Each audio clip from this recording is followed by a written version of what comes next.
Hello, everybody, and welcome to the first interview of the Earthkeepers International Network. Hola a todos, bienvenidos, ciao a tutti, allo Leute. I am Yais Herrera, its founder and coordinator. Today we have the pleasure and the honor to interview Juan del Río. He's a great friend and a professional of the world of transition. Thank you so much, Juan, to be here with us and to share your time and your knowledge with us. It's really, really, really a pleasure to be here. And I would like to tell the people how we met each other, because it's so funny, a story. I was in the, I believe, yeah, I was, I believe in 20, I don't know, really, 2030. I was living between Tarragona and Gran Canaria, and I saw one course for Transition Town. The call, I believe, is Guía de Transición o Cómo Empezar la Transición en tu Ciudad. Yeah, that's it. Yeah, so, well, the name was a shock for me, and I called them. I felt that I need to read something about that. So I started to read, and I saw some picture of you, some video of you, and I felt, that guy, oh, has a good energy, is a great communicator. I felt that I know him. Well, I don't know. Well, I remember that when I was in Barcelona, the first time that when I arrived, I saw you and I said, it's you, hello, how are you? And you said to me, it's you, hello, how are you? And my face was like, what? Because really, well, we met a long time ago. We studied together biology in Tenerife, in the Canary Islands. So. But I have to say that I didn't recognize you, and I didn't that time remember to you. So it was so funny when you suddenly had me and say, hello, how are you? How is your life? And it was like, hello. So thank you so much, because for me it's a pleasure that you're here, because we have a story together, and in the past with the biology and then with the transition tough movement. So I would like to introduce to you, to our people, to the Earth people, who you are, no? Because everybody has to know that who you are. You have a degree in biology, a master degree in sustainability. For me, you are being always an inspiration to do action and to create actions to change the world, because you put in all your knowledge to create different actions. You are the author of book Guía del Movimiento de Transición. It's a book that for me are a reference in terms of the transition movement, especially for the Spanish speaking people, okay? So I have to do a little bit short autobiography, but I believe, well, the most important thing for me is you are co-founder and coordinator of the Red de Transition in Spain, co-founder of the project Municipalities in Transition Network Connector in Spain, co-founder and coordinator of Transición Sostenible, member of Cadedeu en Transición. Is good? Yeah. Okay. It's a local group with. Yeah, it's a local group, and member of ECOLISE. So we are speaking about a lot of transition movement, and I would like that everybody knows what is transition movement, what you do in transition movement, how begin the transition movement in Spain, what are you doing right now? Can you tell us a little bit about everything? Sure, yes. I mean, plenty of questions. Well, first of all, I'd like to say thank you so much for inviting me, and hi to everyone that is watching and listening this video. I'm very happy to contribute to this network. And yep. So what about the questions you just made me?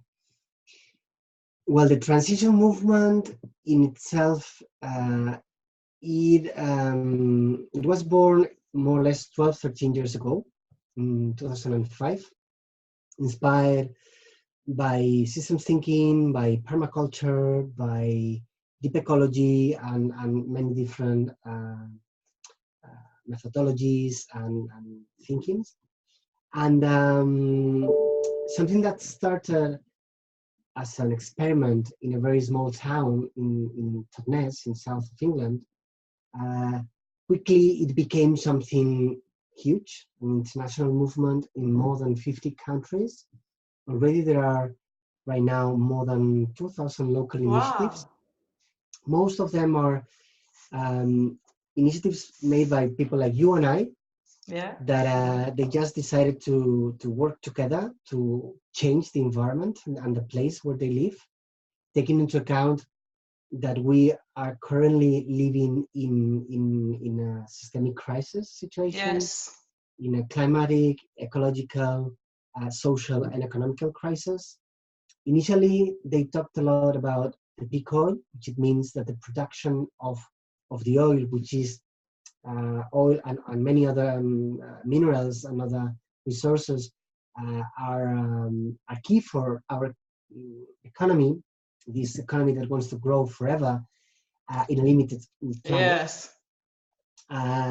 So how to deal with this energy crisis together with the climate crisis? So these were two of the key drivers at the beginning of the movement.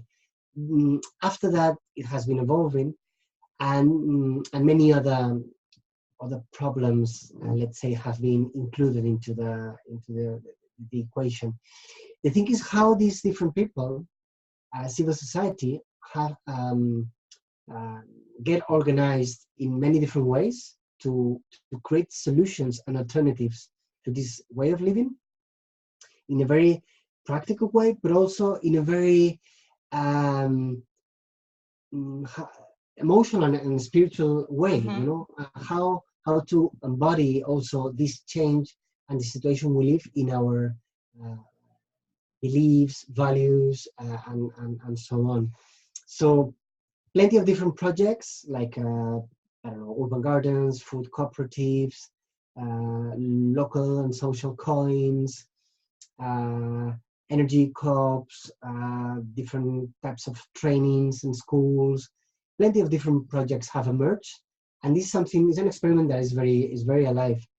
At the same time, because we live in a moment of a lot of effervescence, you know, many things are popping up, and this started as a movement more than 30 years ago. Right now, and probably I will talk a little bit later, there are many new things emerging. And within the movement, we are in an interesting moment, because we are rethinking which is our narrative, which is our story, how we adapt to the new moments, because the urgency right now is really strong. You know, everything's going too fast, and we need to act very quickly right now. Right now. So how to do it right now, while being connected to the rhythms of the earth, and not get burned out for that, no? So these are few of the challenges we're facing. Yeah, and in Spain, just to mention briefly, in Spain right now there are about 55, 60 local active. Wow, it's a lot. It's quite a lot. One, for example, is in Cardedeu, the place where I live, and there's also, we're organizing the whole international transition movement in hubs. We have regional or national hubs. There's one in Spain, another one in France, another one in the UK, in Belgium, Germany, and many other places. And we work together. There are international working groups. So yes, it's quite alive, and organic movement, let's say. But of Yeah, course, this is the of most many channels. beautiful. Yeah, for me, it's the most beautiful about transition because it's so organic. It's so here right now, local places do it and connect with yourself and connect with the earth at the same time. For me, it was beautiful to discover the transition draft movement because they try to unite the both world, you know, inside, outside, chain inside, chain outside, actions, material, and local, and to start in the local place. So for me, it was so funny and so beautiful discover this movement. And which about the network are you connected with? Are you connected with the transition now, or with the transition, really? Because we spoke also about ECOLISE, about municipalities in transition. What is this, or what are you doing there? Yeah, in this process of evolution of both of the current situation and the different movements, and in this case, the transition movement, we are looking for new responses to the situation. And 3 years ago, we started an international project called Municipalities in Transition, because for many of the local initiatives, it was clear that if we wanted to have a bigger impact, we needed to work together with the local municipalities. Yes. But often that was very difficult. And then we created this international project, harvesting ideas and mapping projects already existing about collaboration between civil society and municipalities. Oh, wow, super. That they were already working bringing systemic change at municipal scale. We did that research, and with that information, we developed a methodology. And after that, we have been testing that methodology in 6 different municipalities, in Spain, Italy, Portugal, Hungary, and Brazil. Right now, the methodology, the beta version, is free online. You can download it in the website. Later, I will give you the link. You will put it in the conversation. And right now, we are starting the second phase. With the methodology that we tested, we have the idea is to improve it. It's an iterative process, and we're going to be testing it again in new municipalities that they are going to be called pioneers. And and right now we're starting this phase.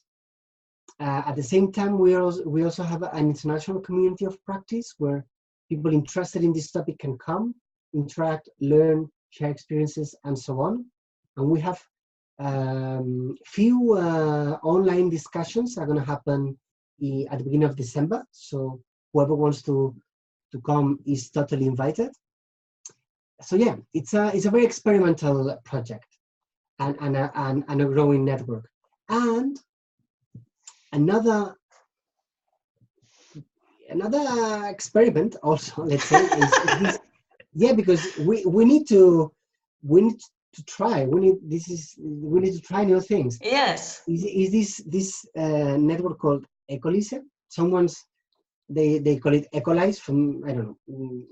Anyway, it's the same. ECOLISE is how I call it, which is the acronym of a very long name. Yes, so long. European. Yeah, is the European Network for Community-Led Initiatives on Sustainability and Climate Change. So blah blah blah blah. And this network emerged from this idea of, look, there are different movements that they are slightly different, but they share a lot of things like permaculture, eco-villages, transition towns, and others. So why don't we create a platform, a meta network that could let us share experiences, have more impact, try to have certain impact on policy level at European level, but also on sharing methodologies and learnings among us, and so on. And ECOLISE was born 5 years ago. I'm one of them. Right now there are 5 coordinators in 5 different areas, and I'm one of them on network and outreach. And yeah, and I think it's an incredible project, and I will share with you also yes, please. The link, because I think it can be very, very interesting for many of you. Yes, because we have in the same platform a lot of information, a lot of different things, and we can take the tools, Sure. So it's so interesting that finally we can put together everything that we know, everything that we do, and to share with everybody. So this is so interesting platform, I believe, and we need it, really. We need it right now, everything that we can help to change our lifestyle, our things, and because this time is, how do you say before, it's a time of revolution, a little bit. Everything happens so fast, and we need to do right now something. So one thing that I would like to ask you, you know that the COP25, they changed the city. First was in Chile, and right now it's in Madrid. Do you know if there is something around COP25 that's started to move there to actions or something like that? You are organizing? Are you organizing everything, or what do you feel in Spain? Yeah. How do you feel everything? Yeah, well, well, COPs are huge congresses around climate change, very Yes. official. As you said, it was supposed to happen in Chile. However, for different reasons, probably most of them aren't official and they haven't started. It has changed. And the truth is that a lot of indigenous and ecological and social movements were getting organized since more than a year, because normally these big COPs, they need a year or 2 years to get organized. And there's always the official part of it, but later there's the unofficial or parallel part of it, which is huge. And I have friends, and I know plenty of networks in Latin America that they were getting organized for a lot of time, but because they moved to the other side of the ocean, then all these people can come. You know, they don't have the financial capacity to go to Madrid. And at the same time, because you decide to do it in a new country, in a new place, with no time, the local people, they don't have neither time. So that's a current reality. At this concrete moment, when we are recording this interview, we still have more or less 2 weeks, or a little bit less than 2 weeks since the COP starts. I'm going to be there with different hats.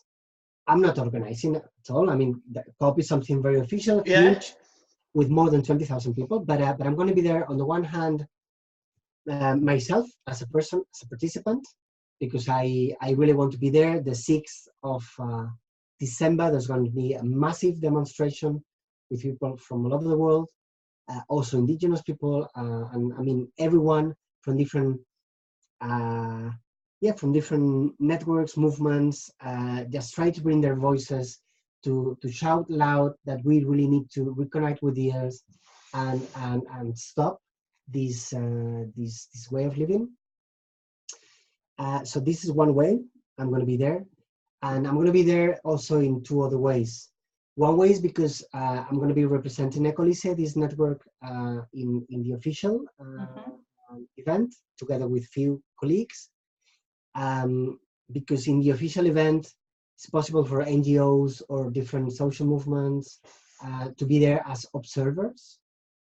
This means that I'm not going to be, or the NGOs aren't there making the decisions, but they are supposed to be there just watching if things are okay. So I'm going to be with one of the weeks, second week, with that role. And the other is because I'm supporting also certain in the parallel event that is going to be very, very big.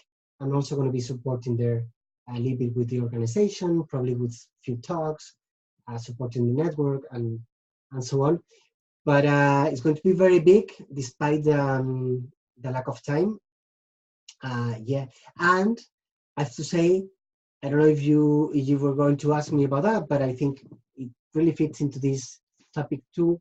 There are, as you know, plenty of new initiatives and movements that they have been really aligned with climate emergency and climate change and so on, like Extinction Rebellion, like Fridays for Future, like deep adaptation, and of course transition movements, degrowth, and others. But the first ones that I've mentioned, they are pretty new. They have a year or something like that, and they're going to be very present there. I know, even though I don't have the details, because because I shouldn't know them yet. There's going to be some massive civil disobedience acts. Wow. There's going to be the big demonstration, and later there's the parallel COP. And yeah, I'm sure a lot of things are going to happen there. And indeed, they need to happen there and everywhere in the world. Yes, because of course. We don't have much time. Yes, of course. So, yes. Yeah. So for the end of this interview, I would like that you share with us your desire for the future of the planet. What do you want in the future? This future view, positive view, future view. Well, what a question. Indeed, you know, when it's an important question. Indeed, when something that we work in the transition movement is try to build together this positive vision of the future, because most of the imaginaries that we receive from the big media, from the social networks, I mean, in general, in this paradigm, in the cosmovision that we have right now, they tell us a story for the future that it is either a techno-optimistic future where technology and science are going to make that they are going to solve the problems.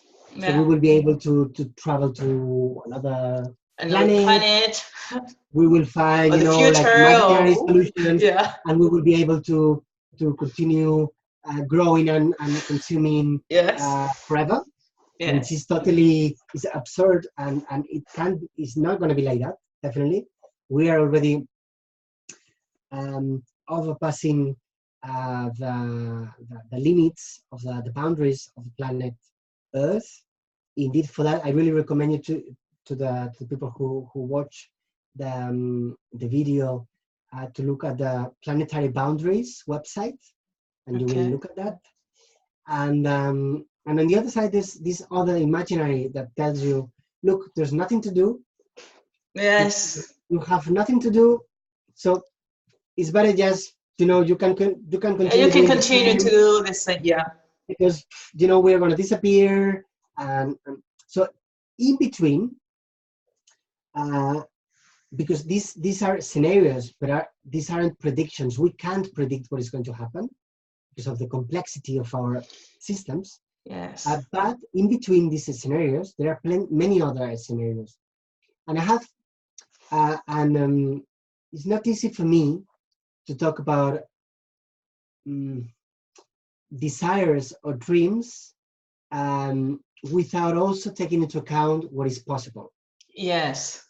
So how to find a balance between dreaming and having certain positivity while being within boundaries of possibilities. So if I take this into account, I would like to imagine a future that that, of course, at the personal, emotional level is much healthier.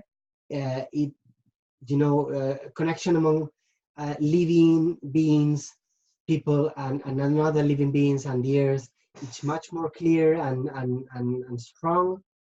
I'd like to to leave myself and the future generations in a future where you know, we don't need to consume as we do right now. So it's a healthier and nicer future in relations, in nature, and so on. A much more simple uh,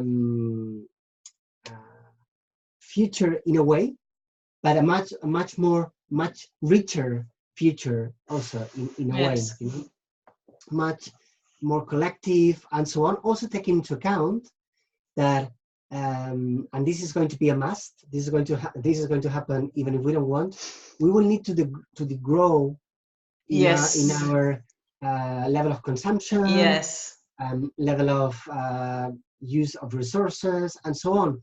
So then, if we do it collectively, more locally, and more connected to the rhythms of the earth, then definitely it's going to be much easier. And it's, of course, we will lose some of the things, but we will be richer, much richer in many of the things that we're very poor right now. In an era where everyone, you know, is either isolated, depressed, or you know, there are a lot of illness that they are part of our Yes. culture right now, and they will probably disappear. So in the transition movement, we tend to talk about, metaphorically, about head, hands, and heart. Yes. And I think this really describes very well three key areas that we need to work all together. The head, because we need to have the clarity of the situation we are facing. Yes. We have scientific data also about what is going on. This is not just, you know, something invented by someone. No, we have clear information that we're crossing many boundaries, and we need to change drastically how we behave. And we have also methodologies, and we need to plan how to do it, and so on. The heart, because we need to take care of ourselves. We need to connect among ourselves, and we need to feel the pain also about what is going on, and take the energy. And I know the work you do, Jaisa, is key on that matter, on that area.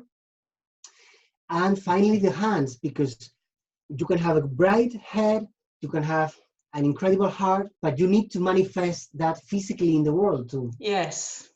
So these three pillars are crucial, and we can be stronger in one of them, but we need to take all of them into account. And I think we are living in a moment of building bigger and stronger synergies among movements, methodologies, and people. And I would like to see a future where this a reality, and the work you're doing it goes in this direction. Yes. So, yeah.